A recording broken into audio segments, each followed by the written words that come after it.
Hindi siya umiyak noong ibinenta niya ang bag. Hindi na naniniwala si Andy Egenman sa kahalagahan ng mga material na bagay. Hindi na, matapos ang lahat ng pinagdaanan niya, matapos iwan ang makislap pero magulong mundo ng showbiz, matapos palitan ang red carpet ng buhangin sa Siargao, at ang mga studio lights ng paglubog ng araw. Pero ang hindi niya alam ay hindi pa pala tapos ang kwento ng bag na yon. At ang kanyang yumaong ina, ang veteranang aktres na si Jacqueline Jose, ay tahimik na gumawa ng paraan na hindi malalaman ni Andy hanggat hindi pa tamang panahon. Hindi naman talaga nagsimula sa bag ang kwentong ito. Nagsimula ito sa isang batang babae na lumaki sa mata ng publiko. Si Andy, anak ng isa sa pinakagalang na aktres sa industriya, ay sanay na sa sikat. Pero hindi siya dumepende sa pangalan ng ina niya, gumawa siya ng sariling pangalan. Noong 2010, sumikat siya sa teleseryeng Agua Bendita. Hindi lang ito naging hit, naging bahagi ito ng pop culture ng bansa. Sa isang iglap, si Andy ay hindi na lang basta anak ni Jacqueline Jose, siya na si Andy Egenman, isang artistang may sariling kinang. At ang una niyang ginawa matapos magtagumpay. Binili niya ang sarili niyang mamahaling bag, isang itim na Balenciaga Motorcycle City bag na may gintong hardware. Halagang nasa $3,000 400 o higit 170,000 sa panahong iyon. Para kay Andy, hindi lang ito bag, ito ay simbolo ng kanyang sipag, tagumpay, at pagsasarili. Isang paalala na kaya niyang tumayo sa sariling paa. Dinala niya ito kahit saan. Sa awards night. Sa shoot. Sa mga family outing. Naging bahagi ito ng kanyang pagkatao sa paningin ng publiko. Siguro pati ang ina niyang si Jacqueline ay nakita yon at sa puso niya, baka may halong pag-aalala at pagmamalaki. Dahil alam ni Jacqueline ang mundong ginagalawan ni Andy. Isa siyang veterano at alam niyang hindi madaling panindigan ang liwanag ng kamera.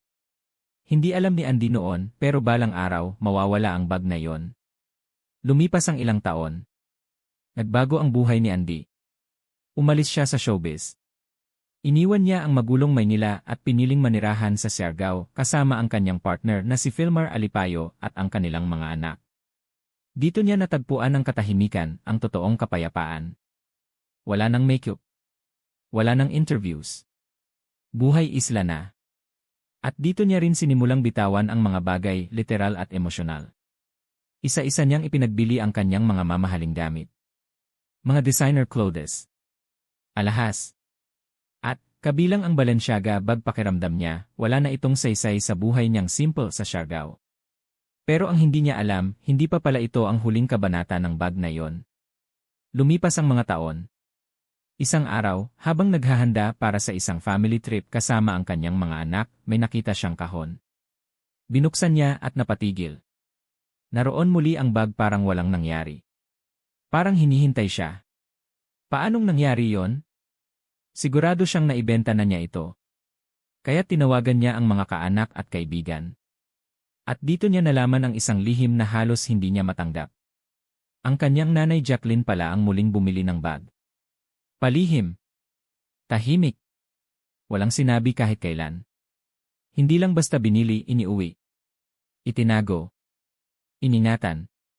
Marahil naramdaman ni Jacqueline na balang araw, magiging mahalaga ito sa hinaharap. Hindi para sa kanya. Hindi para kay Andy. Para kay Ellie. Si Ellie, ang panganay na anak ni Andy sa aktor na si Jake Ejercito. Lumaki si Ellie sa dalawang mundo, ang buhay sa lungsod kasama ang kanyang ama, at ang buhay isla kasama ang kanyang ina.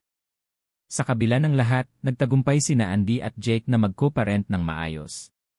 Lumaki si Ellie na may pagmamahal mula sa parehong panig. At ngayong hindi na siya bata, ibinigay na ni Andy ang bag sa kanya.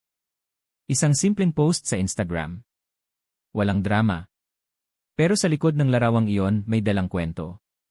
Isang kwentong hindi pa nauunawaan ni Ellie, hindi pa ngayon. Sa ngayon, isang cool na hand-me-down lang ito mula kay mommy. Pero balang araw, malalaman niya.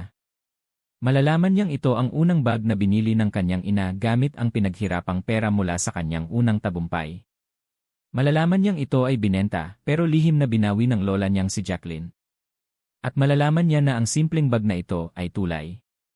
Tulay mula sa lola niyang hindi na niya makikilala ng lubusan, pero minahal siya ng tahimik. Tulay mula sa nanay niyang minsang binitawan ang lahat para sa isang bagong buhay. At tulay patungo sa sarili niyang pagkatao, bilang batang babae na may dalang kwento ng 3 henerasyon ng mga babaeng matatag, tahimik, at palaban. Sa kanilang pagbibiyahe sa isang hindi pa ibinubunyag na destinasyon, bitbit ni Andy ang kanyang mga anak. Si Philmar ay susunod sa kanila, ayon sa kanyang Instagram. Tahimik ang lahat. Payapa. Pero sa katahimikang iyon, may dumadaloy na malalim na kwento. Isang kwento ng isang bagay na nawala at muling ibinalik. Isang kwento ng isang ina na hindi binitiwan ang alaala ng anak. At isang kwento ng batang babae na, balang araw, mauunawaan ang lahat. Hindi lahat ng nawala ay tunay na nawala. Minsan, ang mga bagay, tulad ng pagmamahal, alaala, at isang lumang bag, ay bumabalik kapag handa na tayong tanggapin muli.